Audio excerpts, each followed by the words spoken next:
So, in terms of the commercial and IT markets, or how do you see that changing? Is the demand for more flexibility from the corporates, you think, will that be a feature of the commercial real estate? Look at it. I think the big boys, the big IT guys, Yeah. will start looking at co-working spaces Okay. because they can walk out anytime. Right. Big commitments for their own spaces, putting so much money into the entire interiors and the whole tech parks, etc.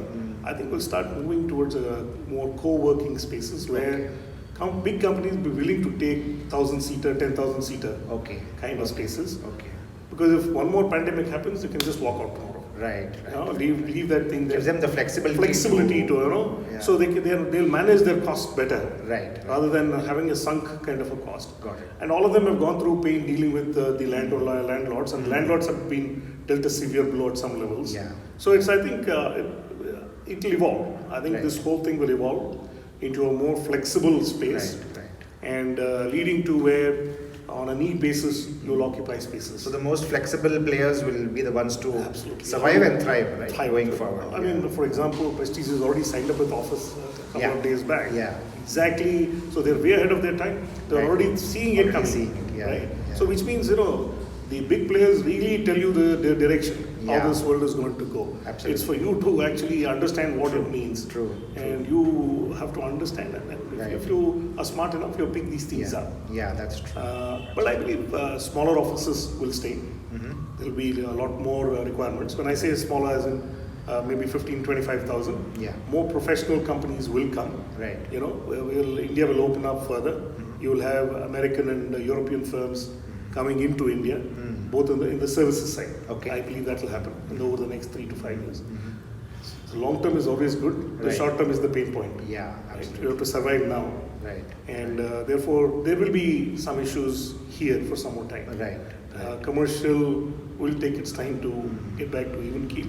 But as we see, there are already green shoots. People are leasing out. Possibly the lease rentals have dropped significantly in some parts. Right. And that could be the reason why they're all back. Because Bangalore was moving pretty fast on the rental yields. Yeah. Right? And I think this one will probably slow it down a bit. Right.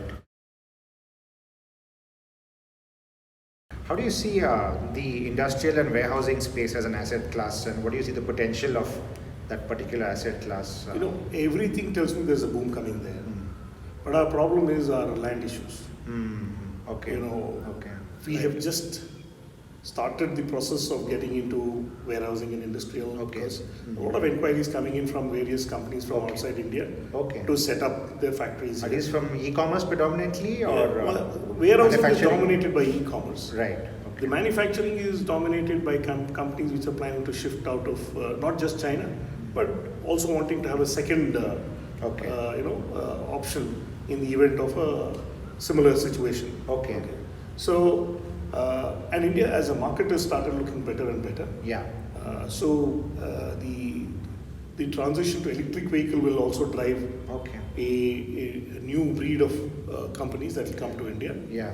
And warehousing is big, no doubt about it. But the biggest stumbling block is our land. Somebody who has land bank will be a man who will really thrive in the warehousing space. Right. And there is enough and more coming. Right. There is enough and more.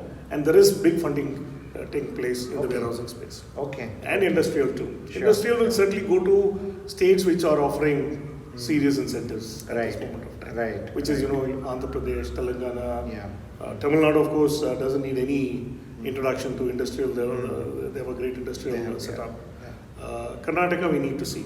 The land prices are very high for industries to survive. Right. You need under 50 lakhs to operate a decent industrial house. Right.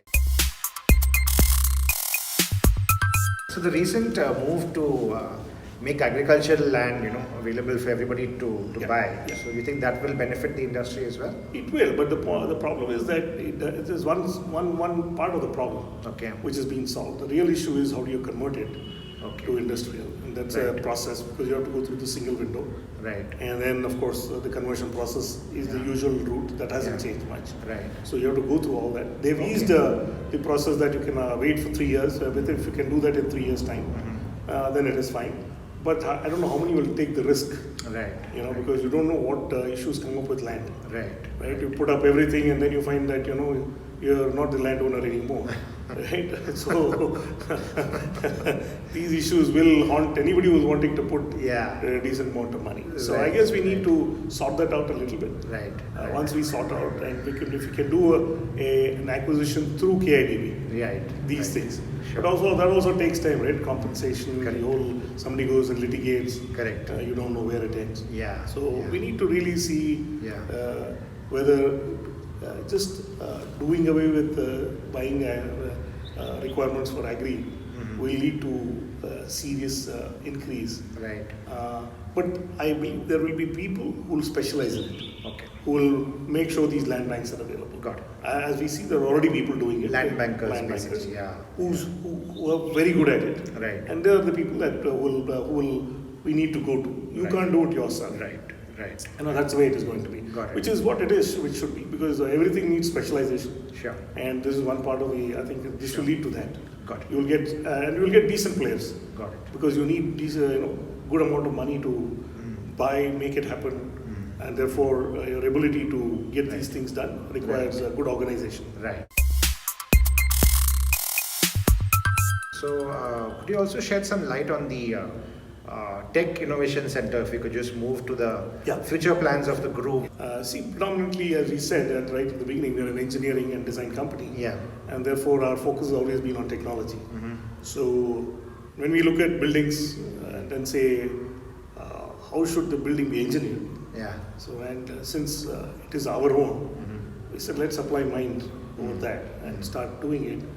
What all things that we can do? If we put a team together to look at a very smart building, which manages itself. Right. Okay. Completely, energy, everything. Okay. Today, the costs of all these are spiraling up, right? So, how do you optimize the cost for all your people who are occupying that place? It can no longer be manual anymore. Okay. It requires smart technologies, and that's what we're working on. Okay.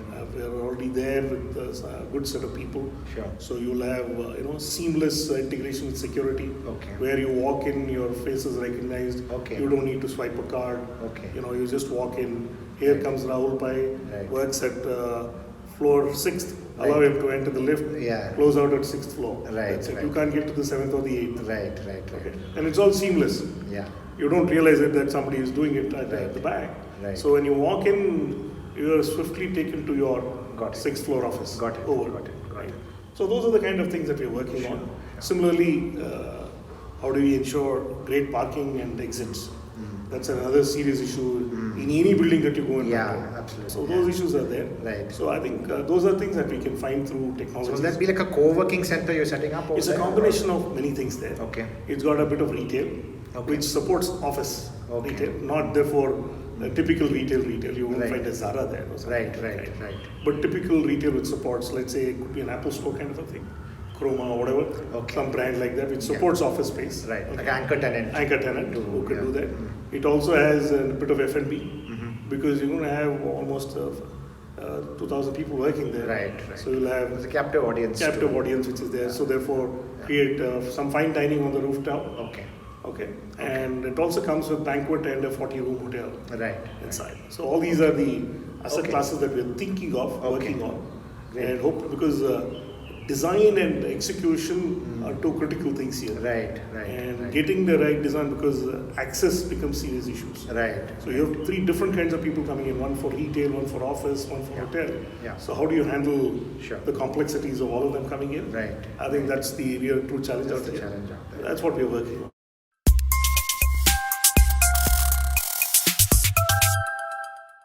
I think all the big boys are not coming back till June. Political parties have benefited from implementing it rightly.